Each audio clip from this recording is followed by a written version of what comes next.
The vivacious Edith Viola Audain entered the world on July 25th, 1929, in New York City as the only child of James and Iris Audain. Her family's roots hailed from the beautiful Caribbean island of St. Kitts in the West Indies. As a child, Edith performed in several musical recitals and won several medals for her performances with the Negro Music Education League. Edith earned her high school diploma in June 1946 from George Washington High School in Washington Heights. She was conferred with her bachelor's from Hunter College on June 21st, 1950, where she majored in history. While enrolled at Hunter College, she became a member of the school's National Association for the Advancement of Colored People. Edith went on to earn several advanced degrees, two master's degrees from Hunter College and Columbia University, respectively. Additionally, Edith earned a doctorate in educational administration from New York University. She was one of 10 undergraduates recruited to become the charter line of Epsilon chapter when it was revamped as an undergraduate metropolitan chapter. In a 1950s photo of Epsilon chapter, Edith Audain stands with the charter line, third from the left, behind newly inducted members of the chapter. Edith served as president of Epsilon chapter for 2 years, from 1950 to 1952. While Edith was serving as president of Delta Mu Zeta chapter, she finally met the love of her life, Dr. Gilbert Harrington Francis, then president of Kappa Beta Sigma chapter of Phi Beta Sigma Fraternity Incorporated. They met while their chapters were organizing a joint project. Their collaboration became permanent, and on August 1st, 1970, at the age of 41, Edith and Gilbert were joined in holy matrimony. The couple spent their honeymoon doing the business of Zeta at the 50th Grand Boulevard in Washington, D.C. They shared a deep and abiding love for each other, and during their 45-year union, became consummate travelers within the United States and also internationally. Dr. Francis successfully achieved further leadership roles within the sorority. 20 years after becoming a Zeta, newlywed Edith became the first New York State director in 1970. She served for 2 years, and her legacy strongly impacted the original governing documents of our state. Subsequently, she attained two national offices, first serving as the National File Actor from 1972 to 1974, and later serving as the National First Anti-Basileus from 1974 to 1978. Dr. Edith V. Francis discharged her duties to Zeta while balancing her other roles as a wife, mother, and professional Black woman. She had a distinguished career as an accomplished educator. She was the first and only African American teacher on the faculty of Hunter College Elementary School for the intellectually gifted, and eventually became the first woman of color to serve as its principal. After holding several leadership roles in both the public and private educational sectors, Dr. Edith V. Francis was elected superintendent of the Ewing Township School District in New Jersey on June 27, 1977.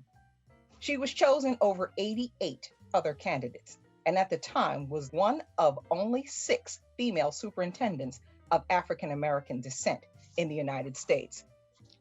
While at the pinnacle of her career, she also assumed the highest level of sorority distinction.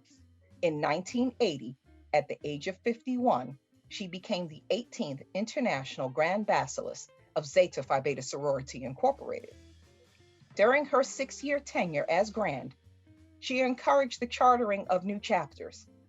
New York's Zeta footprint expanded with the chartering of 3 undergraduate chapters, Chi Lambda and Omega Lambda in 1982, and Omicron Mu in 1983, and 2 graduate chapters, Kappa Xi Zeta and Kappa Upsilon Zeta, both in 1981.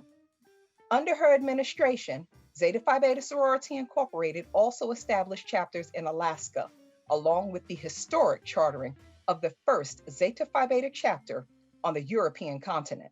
She personally attended the chartering ceremony of Mu Theta Zeta chapter in Germany in July of 1983. Edith loved the blue and white family dearly, and she advocated for strengthening the bonds between Zeta and Sigma throughout the nation by establishing the position of Zeta Sigma liaison. To improve interaction among the major historically Black fraternities and sororities, she led the charge to establish the Council of Presidents, creating a revitalization of the National Panhellenic Council.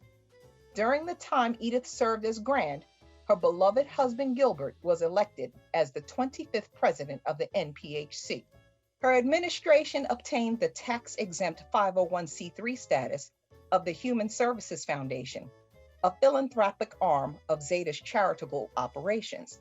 That foundation included an educational component consisting of extensive workshops on parenting, which was the predecessor of the sorority's current Stork's Nest program. At the 1982 Grand Boulé, Dr. Francis laid out her audacious goals for the future of the sorority. These included registering more African American voters, reducing birth defects through better prenatal care, and establishing a plan to get Haitian refugees resettled in the United States. Edith also created workshops for sorors with the goal of getting more minorities appointed to serve on boards. Under her leadership, Dr. Francis focused on voter education, civil rights advocacy, and created initiatives centered on improving the lives of youth and seniors. She attended 2 White House summit meetings with President Ronald Reagan and maintained her visibility on Capitol Hill.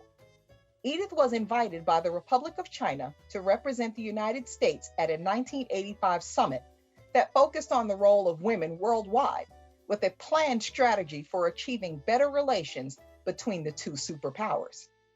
Dr. Francis earned several accolades over her life, including being named Woman of the Year by Phi Beta Sigma Fraternity Incorporated, being inducted into the Hunter College Hall of Fame, being named Who's Who in Education, and also being listed as one of the 100 most influential African Americans by Ebony magazine.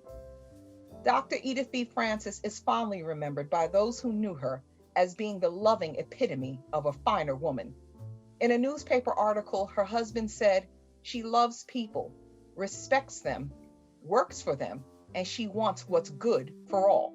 I came in when she was president, and service was a big deal for me. So, seeing someone in your chapter that was the president of the organization and all that came with that, and the service that we did because of her administration, just to me would stick out as the accomplishment.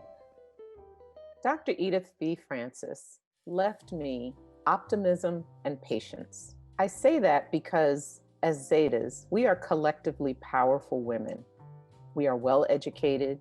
We understand the ideals that our founders left us with. And we are truly a force to be reckoned with. Everyone comes to this with their A game. But we have to understand that we're all not at the same place at the same time.